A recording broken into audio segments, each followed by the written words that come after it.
Hello, and welcome to another episode of Chuchu is a Ranker. On this episode, I will be revisiting the decade of the 1990s and putting a pin in it by detailing my top 10 albums of that particular era. Now, I will throw out a warning in advance, this list is going to be very subjective, much more so than my 1980s list. Mainly because I was a kid in the 80s, so when I check out music from that era, it tends to be the more established classics. But I was a teenager in the 90s, buying my own records and gaining nostalgia for all kinds of weird shit. So I thought I may as well just lean into that on this list and give you a true subjective accounting of my favourite records of that decade. I mean, if you want to see a list with all the usual suspects on it, you can go to any musical outlet. But this is my list, this is Chuchu is a Ranker, it's gonna be weird. But of course, your list is no less valid than mine, so please sound off in the comments section and tell me your own top 10 of the 1990s. It'll be interesting to see if there's any crossover. Something tells me probably not this time round. But before we do set out on this ranking adventure, there is one extra bonus item to attend to, so let's quickly take that detour right now.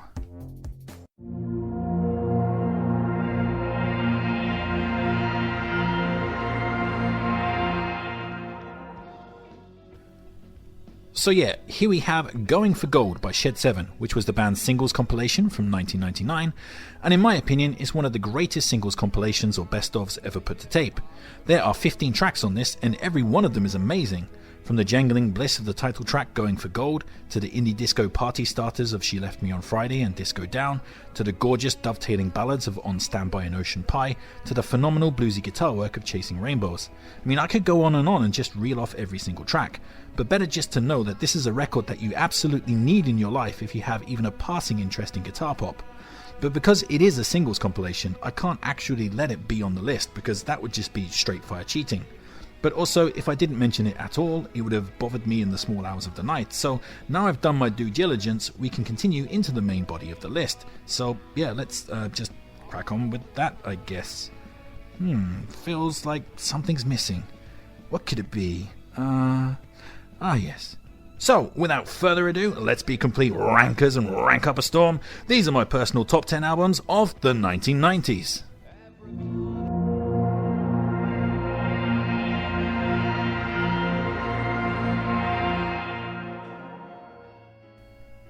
So, we're going to be kicking off the list properly this time with Coming Up by Suede, which was the band's third LP from 1996.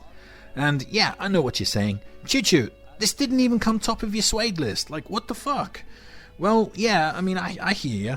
But there is a difference between favourite and best. On an objective level, I still do believe that the debut and Dogman Star are better than this. But this will always be my go-to Suede LP. As I said in the Suede video, this is just one of the most nostalgic records of the 90s for me, and seeming as I am leaning into total subjectivity here, this just has to make the list. I mean, every time I listen to this album, I'm immediately transported back to 96, and memories of awkwardly trying to figure out how to unclasp a bra with a mouthful of tongue and trash blaring from the stereo. But yeah, this is Suede bouncing back from the departure of Bernard Butler by trying to make 10 straight guitar pop hits, and admirably succeeding. Everything is super catchy, tightly played and incredibly memorable, but without sacrificing too much of the nighttime emotion that the band is famous for. Skyscraping singles such as Trash, Beautiful Ones, Lazy, Film Star and the gorgeous closer Saturday Night show off insane levels of pop hit power, while more atmospherically focused cuts like Picnic by the Boataway and By the Sea provide some sweeping emotional gravitas. And it all adds up to 10 perfect songs, which in turn coalesce into an atmospherically perfect LP. Suede delivered a mind-blowingly wonderful pop record with this. Now, if only I could finally master that whole bra class situation, preferably without the use of garden shears.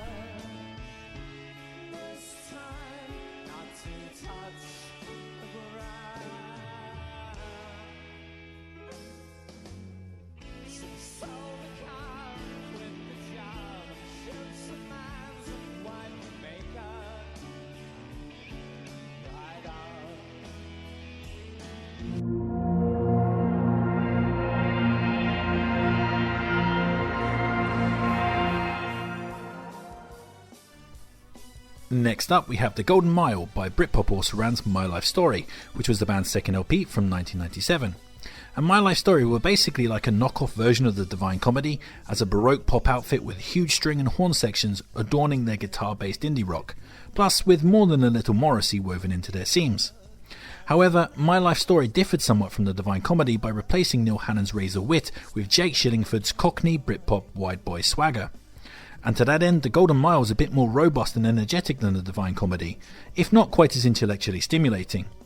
But catchy, string-soaked singles such as Sparkle and The King of Kissingdom more than make up for it, as does the banging, horn-inflected rocker Strumpet, the moody opening sing-along barn burner that is 12 Reasons Why I Love Her, and the excellent closing cover of The Stranglers' Duchess with its operatic vocals and pulsing electronica. But the album cuts also shine just as hard. The twin piano ballads Claret and Mr. Boyd are absolutely beautiful. You Can't Uneat the Apple has an almost embarrassingly epic sweep to its crooned balladry, while April the 1st has an alluring Smithian vibe to it. And I could continue and reel off the rest of the tracks as highlights too, but I'll spare you that indignity. Suffice to say that this is an absolutely brilliant Britpop album and a real hidden gem / underrated classic that maintains a small but hardcore cult following to this day. It's just highly recommended.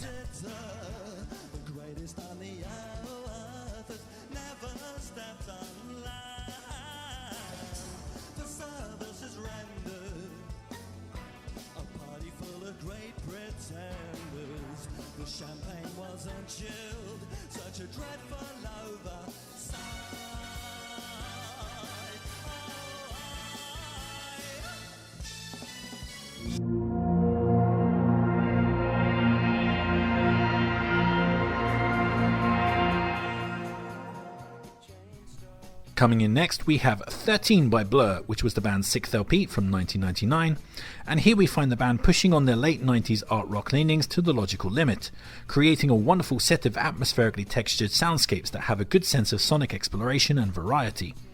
Moreover, frontman Damon Albarn is on peak form here after being devastated by his breakup from Elastica star Justine Frischmann, and he fills these songs full of sorrow, loneliness and regret. And yeah, it's a very potent mix that adds up to a highly cohesive and emotionally satisfying LP. Highlights on a pretty flawless release include the Southern Gospel Blues of the opener Tender, the Graham Coxon fronted Bounce of Coffee and TV, the Lonely Effects Spackled Expanses of 1992 and Battle, and the hauntingly stripped back and heartbreaking No Distance Left to Run. But those are just the tip of the iceberg, and every other track on this also hits its atmospheric mark. From the growling lo-fi grunge of Bugman to the lapping reverb of Caramel, there's not a moment of deadwood on this entire LP. Simply put, it's an art rock record for the ages and a very easy addition to this list.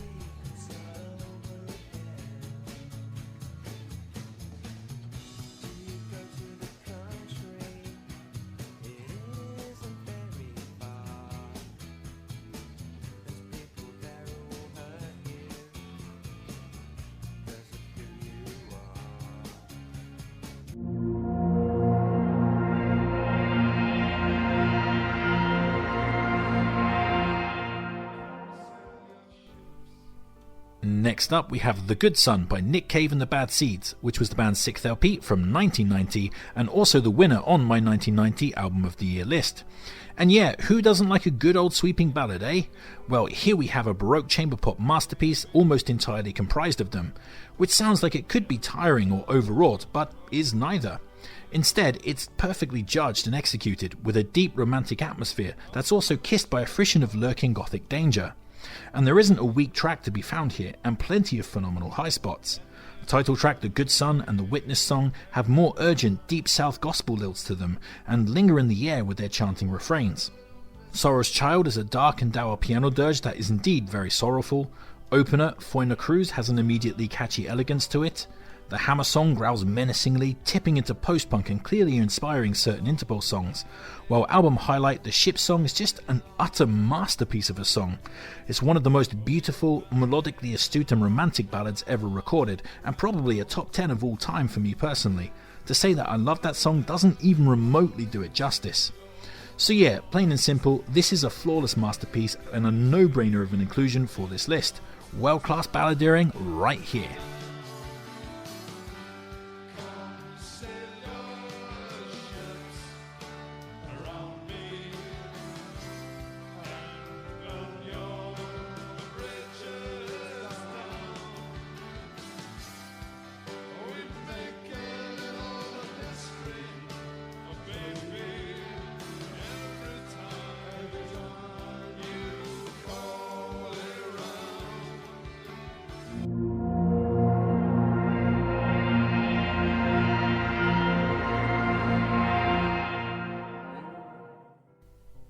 Next up we have Promenade by the Divine Comedy, which was the band's third LP from 1994, and here we have a gorgeous chamber pop album filled with a cornucopia of elegant riches.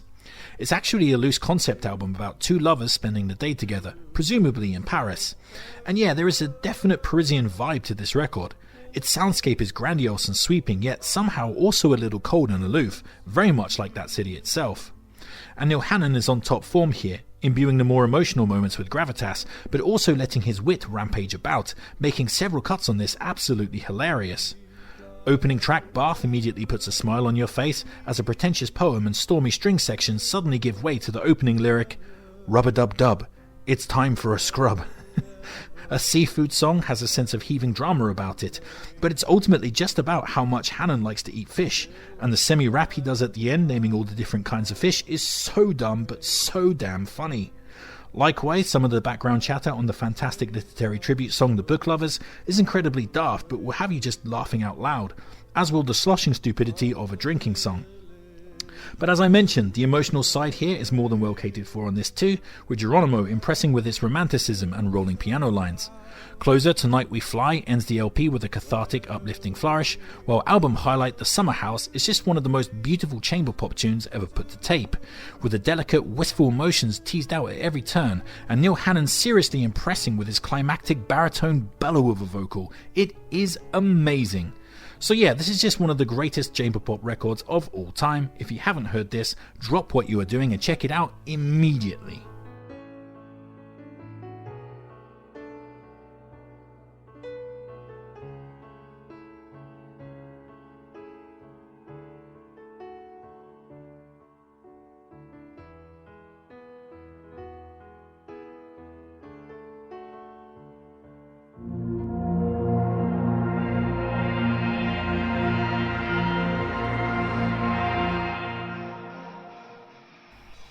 Next up we have Different Class by the Jarvis Cocker fronted Pulp, which was the band's fifth LP and also the winner from my 1995 Album of the Year list. And this right here is one of the most iconic records of the Britpop period, which saw Cocker become a mouthpiece for Britain's northern working class, but in a very vengeful, dirty-minded kind of way, which, with Cocker's Loge wit, proved to be extremely funny and incisive. And the set of lyrics he puts together on this are right up there in the all-time category. And there are tons of huge highlights on this. Misfits kicks the LP off with a great outsider anthem. The glam-inflected strut of Disco 2000 is unbelievably catchy. Pencil Skirt and I Spy are sleazy, voyeuristic masterworks. Sorted for Ease and Whiz is a hilarious slice of daft acid come-down catchiness, while Common People is a classic bit of Britpop disco that feels like it has rockets strapped onto it, with its ever-accelerating pace and phenomenal lyrics. So yeah, this is fantastic, and we haven't even mentioned the touchingly mournful live bed show, the breezy underwear, or the gleaming post-punk of Feeling Called Love. But now we have, I guess, so let's wrap it up here and just say that A Different Class is a straight-up masterpiece and absolutely essential 1990s listening.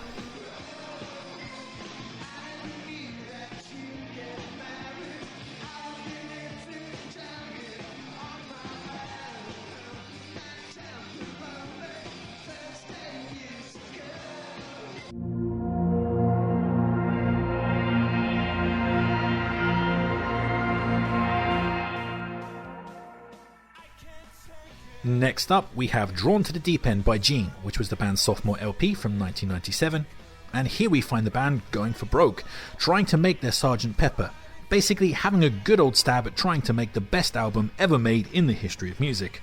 Of course, they didn't quite succeed at doing that, but I do admire the ambition and the confidence. And yeah, even if it isn't the best album of all time, it's still really, really fucking good. And I can't even begin to tell you how much I loved this record when I was a teenager. I mean, if someone somehow managed to time travel and told my 18-year-old self that this album only made number 4 on my 1990s list, my younger self would almost certainly look for a way to have me brutally murdered. Anyway, this album is incredibly impressive due to its scope and variety of styles. You have the insanely catchy power pop of Fighting Fit, the Elvis Presley rock and stuttering guitar chorus of We Could Be Kings, the gigantic Scott Walker-esque ballad Speak to Me Someone, the shimmering guitar arpeggiation of Where Are They Now, the snarling punk of Voice of the Father, the wistful folk of Long Sleeves for the Summer, the bluesy trills of Save Me, I'm Yours. I could go on, but I will rein myself in there. And all these disparate styles are melded together by some extremely well thought out touches of prog rock. The way that the opening track New Amusements and the closer Sub Rosa share the same keyboard riff, or the way that the ferocious voice of the father and the epic ballad I Love You What Are You suddenly break for atmospheric minimalist keyboard sections, really adds a cohesive element to the record. So yeah, forever underrated and undersold, Drawn to the Deep End is a lost classic, and if you haven't heard this, you're missing out on something really special. Make sure to track this one down. It is awesome.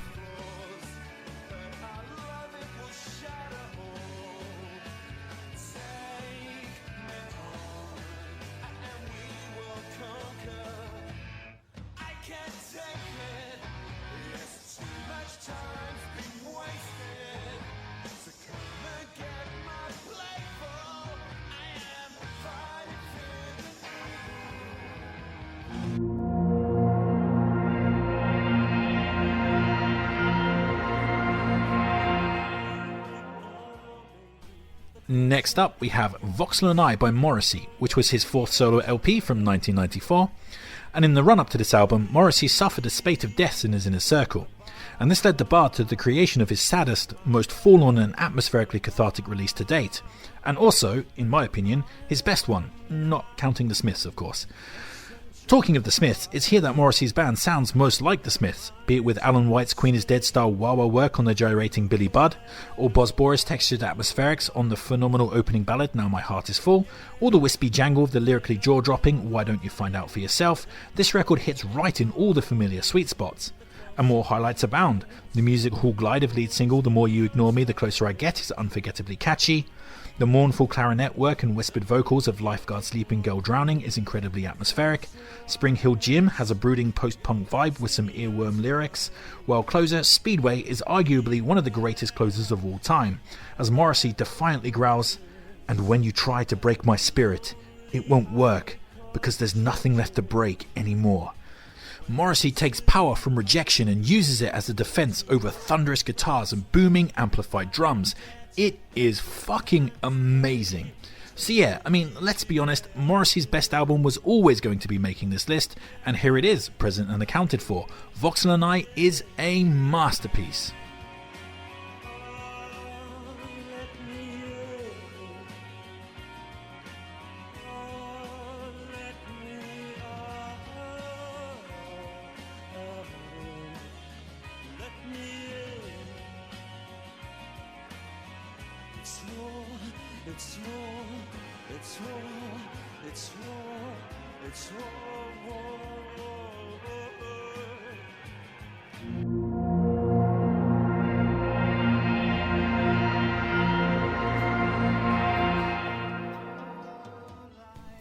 Coming in next, we have Out of Time by r.e.m, which was the band's 7th LP from 1991, and here we find r.e.m finally ditching the jangle punk that dominated their excellent 1980s releases in favour of a more emotional and experimental set of tunes, and they absolutely smashed it out of the park on this, at least in my opinion, as this record can be famously divisive among the band's fan base. Some hail it as a stunning classic, others slate it as an overrated sack of shit.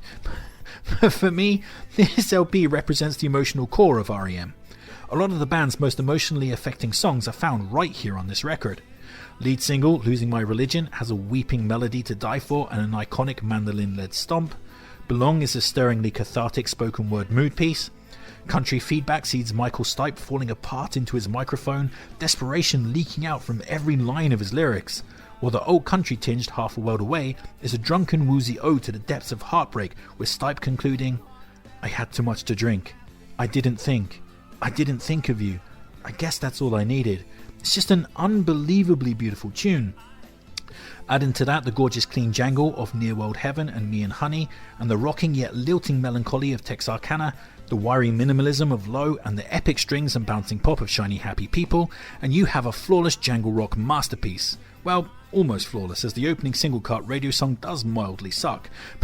But despite its false start, Out of Time is an album that I just absolutely adore. It's one of those rare records that I can put on at any time, in any mood, and just immediately be caught up in it. I just love this record.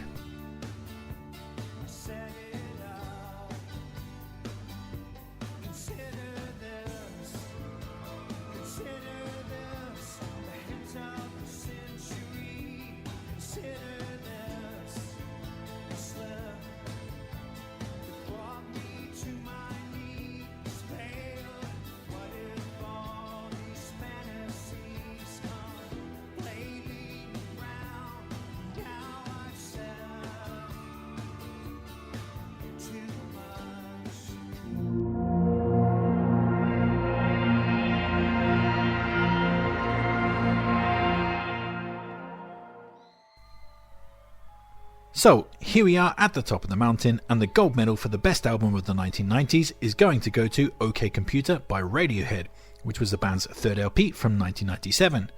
And here we have unarguably one of the most influential records of all time. I mean, music was one thing before this album was released and something else entirely after it. It really helped shape the next decade of rock music. I mean, it's hard to consider these days, but the first time I heard that opening riff on No Surprises, I'd never heard anything quite like it in my life before. Was it a guitar? Was it a xylophone? I mean, these days those simple two-note riffs are being peddled out by every shithill and charlatan, but yeah, it was completely unique for that time, and the intense, gut-wrenching emotional power that song commands is phenomenal. But inventiveness and high spots are all over this record, like Morrissey on a cancelled concert. Lead single Paranoid Android plays like an inverted, terminally ill version of Bohemian Rhapsody, with its soaring choral climax feeling like sadness just raining from the sky, as Tom York spirals downwards with lyrics about crackling pigskin, networking yuppies, and the vomit, the vomit, the vomit. The effects wash on Subterranean Homesick Alien makes the song sound like it was recorded either in outer space or underwater, and again, I'd never heard a song that sounded like that before. I don't think anybody on the planet had, and the blues guitar on the track is just sublime. Exit music for a film, meanwhile, is one of the best ever examples of using minimalism to enhance a song. The way the vocals are pushed up so high in the mix and come booming out at you is just so striking. And that final lyric, "We hope that you choke," just sears itself into your memory. Let Down has some of the most ear-catching arpeggiated guitar work you'll ever hear, although for the longest time I kept mishearing the lyrics when the vocals split at the climax of the song. The lyrics are actually about like the floor collapsing and floating, but I always heard Tom York sing, "Fuck her ass and focus." I was like, Jesus, I bet the girls all called you Tommy the Tank Engine in the boudoir, you dirty bastard. But yeah, sadly those are not actually the lyrics. Of course, there are many more highlights, from the stuttering punky rock of Electioneering, to the classic piano-led dirge of Karma Police, to the darkly soaring chorus of Lucky, to the grinding electronica of Crawling Up the Walls. I mean, I could go on and on and on, but I don't need to. It's one of the most famous albums of all time, and I'm sure you've heard it like a billion times, and yeah, it's my pick for the best album of the 1990s.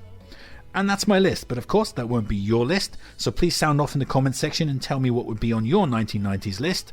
Like, share, subscribe and all that other kind of YouTube jazz. Take care of yourself, but most importantly, just keep on ranking.